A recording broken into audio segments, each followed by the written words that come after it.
Créer des immersions clients, des retraites, des collectifs en présentiel, bref, tout type d'immersion en physique, c'est ce que je veux te partager ici dans cet épisode-là et je vais te donner tous les détails d'un point de vue organisationnel et également le chemin que j'ai en tant qu'animateur, on va dire concepteur d'événements en présentiel. Alors, je suis de loin pas un gars qui est dans l'événementiel, mais par contre, tous les ans, j'organise une immersion client avec mes clients alignement mindset et business.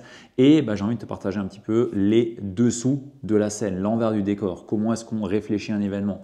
Dans quel contexte est-ce que ça s'inscrit? Et c'est quoi les avantages, les inconvénients? Et j'ai envie aussi de te partager mon parcours dans les immersions parce que je sais que beaucoup de personnes qui m'écoutent ici, donc toi, tu as peut-être envie de faire une immersion, tu as peut-être envie de créer un espace collectif en présentiel, tu as peut-être envie de faire une retraite et ainsi de suite. Et souvent, on ne s'autorise pas à le faire et j'ai envie de te partager un petit peu mon parcours là-dedans parce qu'il n'a pas été tout rose.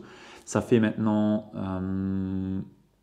les dates, je sais pas, 3-4 ans que j'ai commencé ma première immersion physique et que j'en ai organisé. Donc, il y a un point qui est important là-dedans, c'est qu'il y a personne qui va nous donner l'autorisation à nous dire tu as le droit de le faire. Donc, premier point, c'est que si aujourd'hui tu veux développer une immersion en physique, juste donne-toi l'autorisation et vas-y. Parce que personne ne va te dire oui, tu as le droit, c'est bon, tu es assez légitime pour le faire. Personne. Au contraire, on va tous te dire oula, t'es sûr? Non. Donc, premier point, c'est l'autorisation. Il y a 3 ou 4 ans, peut-être plus 4 maintenant, on avait organisé une immersion avec un collègue, je ne sais plus comment elle s'appelait, qui était sur Strasbourg, qui aurait dû se dérouler au Sofitel de Strasbourg. Et on avait même 2 intervenants qui se déplaçaient. Et en fait, on l'a poussé, on a fait la promotion et ainsi de suite. Et on avait genre 4-5 ventes qui ont été faites sur l'événement. Là où on aurait dû en avoir en fait une dizaine minimum pour être rentable. Donc on a dû annuler l'événement. Et donc ça te met déjà un premier pied dans le contexte qui est que l'événementiel, c'est pas évident. C'est pas évident dans le sens où il faut faire venir les gens. Et en fait, les gens, ils viennent pas pour l'événement. Ils s'en foutent de l'événement. Les gens, ils viennent pour ce qu'ils vont récupérer de l'événement. Ils viennent pour finalement l'expérience que tu vas apporter dans l'événement. Et ça, il y a beaucoup de personnes qui se trompent dessus, où en fait, ils se disent que si je veux organiser une retraite au Maroc, dans le désert, tout le monde va venir parce que c'est trop bien, c'est au Maroc, c'est dans le désert. Ouais. Sauf que les gens, en fait, s'ils veulent prendre des vacances, ils savent le faire eux-mêmes. Ils s'en foutent que ce soit dans le Maroc, au Maroc, dans le désert ou à Agadir ou je ne sais trop où, ils s'en foutent complètement de ça en fait. Le point, c'est qu'est-ce qu'ils vont vivre et quelle est l'expérience qu'ils vont avoir. Qu'est-ce que finalement va leur permettre de faire, de réaliser ou d'être ou d'avoir l'immersion que tu veux proposer. Ça, on ne l'avait pas compris à l'époque et on s'était concentré sur, voilà, on est dans un beau lieu, une belle expérience client, oui, ok, bon, soit, mais c'est pas suffisant en fait. Alors on avait quand même fait 4-5 ventes, mais c'était pas suffisant pour qu'on ait le montant suffisant pour pouvoir couvrir les dépenses, parce qu'il me semble qu'il y avait genre 15 000 balles de dépenses, ou proche des 10-15 000, ça dépendait du nombre de personnes, mais c'était assez élevé. Donc, il fallait quand même couvrir les frais, quoi. On ne voulait même pas être rentable sur l'événement. On s'était dit, on juste plaisir, quoi. Et parce que voilà, si on veut faire de l'immersion et du présentiel, c'est aussi parce que on veut se faire plaisir et qu'on aime ça. Donc voilà, donc c'était assez tendu, donc on a dû annuler et rembourser les gens. Mais ça nous a amené une première expérience. En tout cas, moi, ça m'a amené une première expérience que, en fait, si tu veux faire des immersions, tu as intérêt à bien la vendre parce que le lieu ne fait pas tout, loin de là. Au contraire, c'est une offre. Et ça, faut pas l'oublier. Donc quand on propose des immersions, des expériences en présentiel, c'est une offre. Donc ça se réfléchit en c'est quoi le point A des personnes, c'est quoi le point B des personnes et qu'est-ce qu'ils ont à chercher en venant ici. Et c'est quoi le véhicule que tu vas utiliser avec eux. Tout est une question de transformation que tu vas apporter. Donc ça, il ne faut pas l'oublier. Ou alors de vrais bénéfices à venir à ton événement. Si c'est un événement de networking, voilà, c'est pour avoir des clients, c'est pour faire du réseau, pour trouver des collaborateurs et ainsi de suite, ainsi de suite. Et ça, il ne faut pas l'oublier. Donc premier point. Ensuite, je me suis dit, écoute, tant pis, on a fait une première immersion, ça n'a pas marché, on ne va pas s'arrêter là. Donc je me suis dit, écoute, tu as voulu le faire avec quelqu'un, l'implication que tu avais dans l'immersion en tant que telle, en termes de promotion, tu as peut-être donné beaucoup, et de l'autre côté, c'était peut-être pas réciproque, bon, ça on s'en fout à la limite. Mais qu'est-ce que tu as voulu chercher à le faire avec quelqu'un? Et en fait, ce que je cherchais, c'était juste me rassurer parce que j'avais peur. Je me disais, je ne peux pas le faire tout seul et ainsi de suite. Bref, gros bullshit. Je me suis mis un coup de pied aux fesses. 3 mois après, j'en ai lancé une nouvelle et je me suis dit, celle-là, je la fais tout seul. Et je ne vais pas attendre que quelqu'un vienne avec moi et me dise, viens, on la fait ensemble. Non, non. Je me suis dit, je la fais toute seule. Donc, j'ai fait ma première immersion. Je l'ai marketée, j'ai mis un nom dessus. C'était Blue Day, Beyond Limit Up to Excellence. D'ailleurs, on a gardé ce nom-là pour toutes les immersions clients qu'on fait, hein, c'est les Blue Day. Et donc, j'en ai fait 3. J'ai fait 3 versions de la Blue Day. La version 1 s'est déroulée à Paris dans un lieu qui était rien à voir avec ce qu'on fait actuellement. On était 10-12 personnes dans une petite salle qui était jolie mais petit, très petit même. Mais c'était cosy, c'était sympa et c'était la première surtout. Donc en fait, ça m'a permis de me rendre compte que en fait, tu peux le faire. Et qu'est-ce qui a changé entre la première qui a loupé et la première qui a marché? C'est tout simplement qu'ils avaient vraiment un vrai bénéfice à venir et à se déplacer. Et il y avait des gens du sud, genre Marseille, qui sont venus à Paris, enfin bref, de partout. Donc ils avaient vraiment un bénéfice à venir. Et ça a été le premier gros déclic. C'est que s'il n'y a pas de bénéfice, si ce n'est pas marketé, les gens ne viennent pas. Donc, toutes les immersions que vous faites doivent être marketées, doivent être vraiment travaillées pour le bénéfice qu'ils vont avoir. Premier gros point. Donc, on a fait cette première immersion. Ce n'était pas parfait, mais ça a été la première. Derrière, j'en ai refait une l'année suivante. Et là, on est allé dans un lieu beaucoup plus grand à Reims. On est allé au domaine des 7 Vallons. C'était magnifique.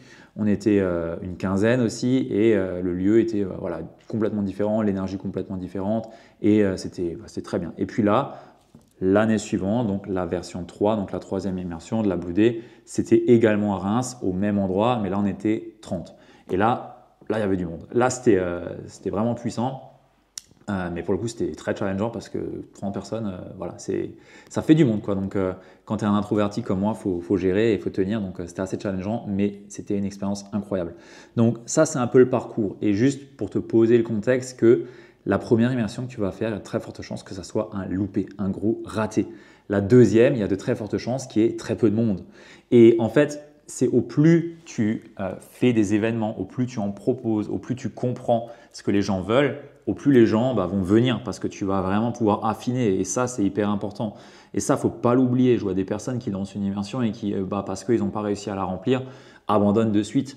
Ouais, mais en fait, créer des immersions et les vendre, c'est un niveau hyper élevé parce qu'au-delà de vendre un produit, puisque c'est un produit, l'immersion en tant que telle, tu vends le fait que les gens doivent se déplacer aussi. Et ça, ça reste une contrainte qui n'est pas à négliger. Donc, tu as intérêt à ce que ton immersion soit très bonne pour que les gens viennent.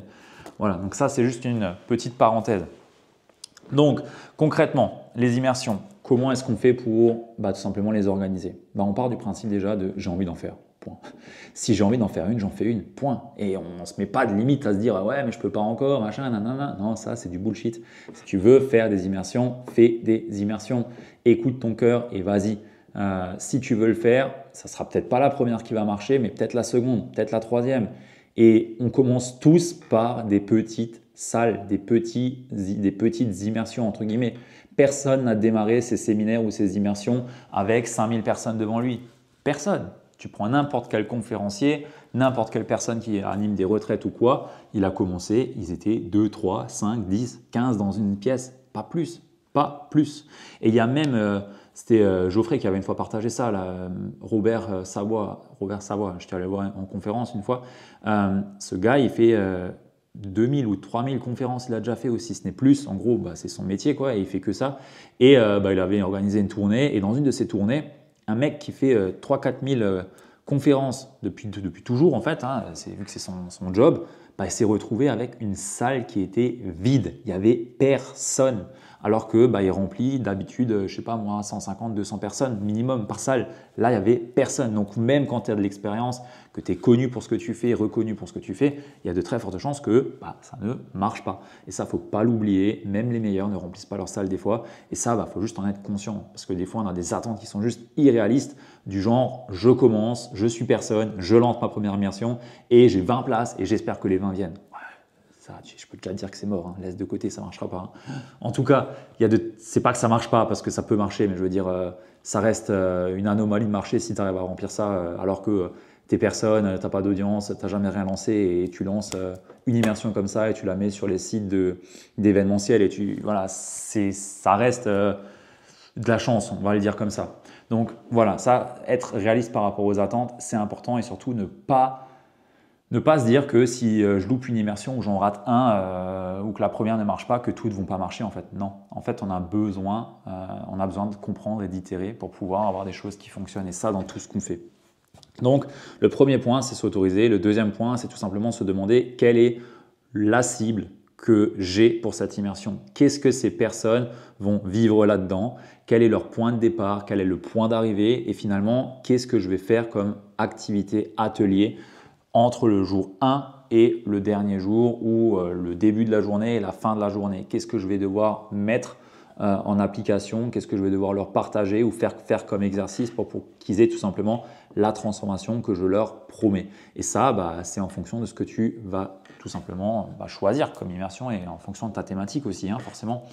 Nous, dans notre cas, voilà, les Blue Days, c'est une retraite entrepreneuriale qu'on fait en janvier. Il y en aura peut-être d'autres à d'autres périodes sur d'autres thématiques. Mais par exemple, la retraite de janvier, ok, c'est d'abord une reconnexion à soi qu'on va chercher et derrière, une expansion pour l'année à venir. Donc en fait, on sait qu'on veut avoir une partie introspective sur ce qui a été fait, lâcher entre guillemets ce qui a été entre guillemets fait auparavant pour ensuite venir au moment présent et à ce qu'on veut avoir l'année suivante. Et donc en fait, on crée le parcours client avec des exercices qui passent par le corps, des exercices qui passent par la réflexion et des exercices qui passent avec le collectif.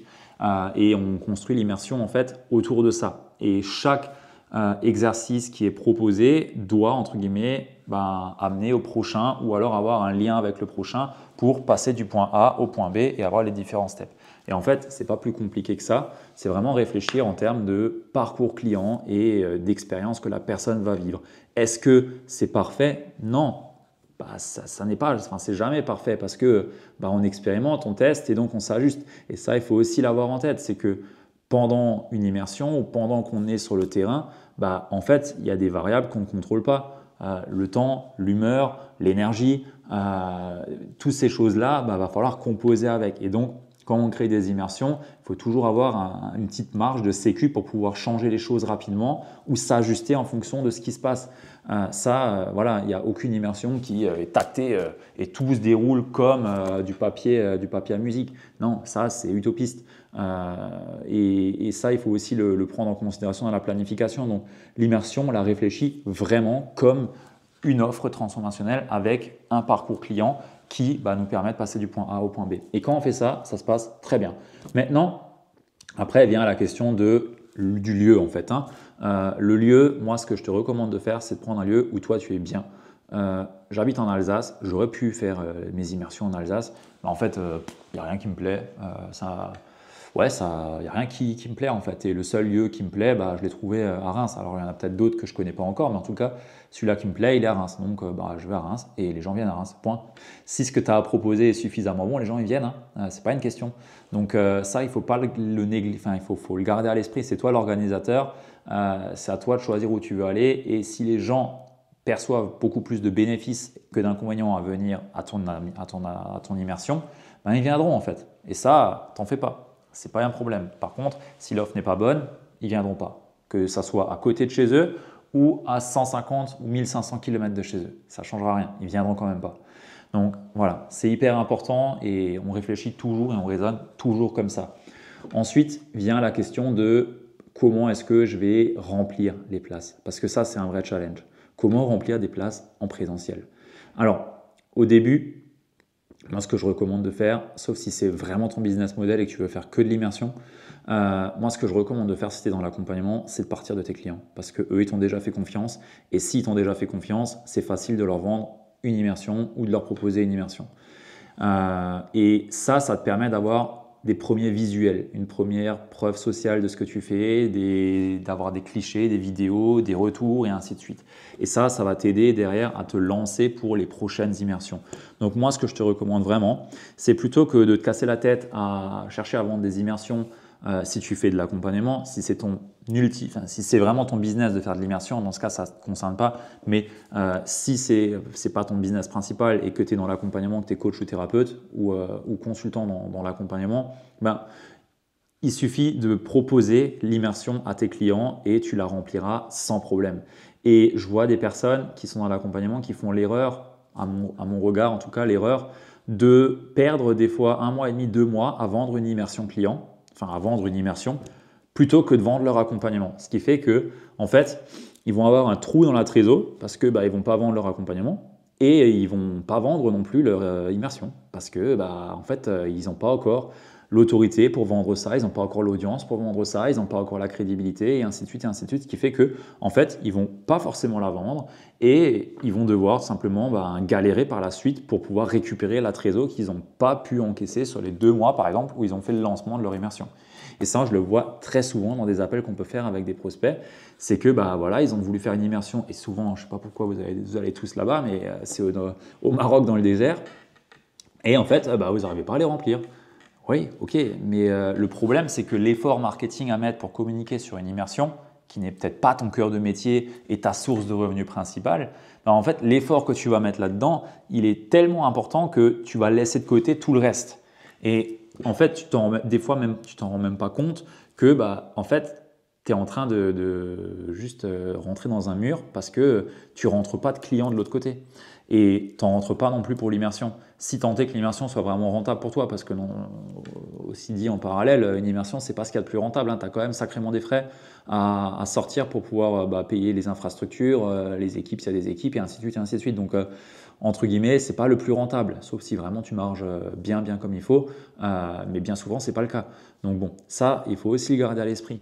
Pour moi, le moyen le plus simple de démarrer quand on veut faire de l'immersion ou faire des retraites ou tout autre séminaire présentiel, c'est de commencer par le vendre à ses clients. C'est commencer à le proposer à ses clients parce que ça nous permet d'avoir une première preuve sociale, à avoir des premiers tests, des premiers retours et surtout des retours assez faciles parce qu'en fait, tes clients, s'ils sont satisfaits, bien sûr qu'ils vont venir et c'est juste une continuité potentielle de ce que tu fais ou alors ça s'inscrit même dans le parcours client. Et ça, c'est important. Par exemple, la Blue Day, moi, je n'ai pas fait l'erreur de me dire je la vends en parallèle. Non, j'ai juste dit en fait, j'ai des clients. J'ai déjà des clients ici, je vais leur proposer à eux. Et c'est comme ça que j'ai rempli la première, je ne sais plus, 10-12, ensuite la deuxième, on était une quinzaine, et ensuite la seconde, là, on était à 30.